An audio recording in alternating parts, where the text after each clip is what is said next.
Saudi वली अहद 2 दिहाइयों के बाद Iran जाने को तैयार। जी हां, सऊदी वली अहद और वजीर आजम शहजादा मोहम्मद बिन सलमान ने दौरा ईरान की दावत कबूल कर ली है। ईरानी मीडिया के मुताबिक मोहम्मद बिन सलमान ने कायम मकाम सदर डॉक्टर मोहम्मद मुखबर को टेलीफोन किया और मरहूम सदर इब्राहिम रईसी और उनके साथियों की वफात पर ताजियत का इजहार किया। इसी दौरान ईरानी सदर ने सऊदी वली अहद को ईरान के दौरे की दावत दी, जिसे उन्होंने कबूल कर लिया। डॉक्टर मोहम्मद मुखबर की दावत के जवाब में सऊदी वली अहद ने भी कायम मकाम सदर को भी सऊदी अरब के दौरे की दावत दी, जो उन्होंने कबूल की है।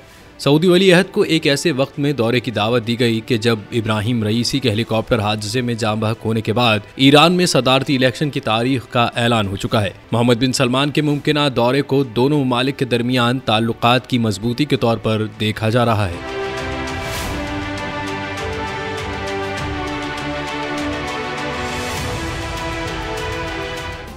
सब्सक्राइब करें और बेल दबाएं ताकि कोई खबर रह न जाए।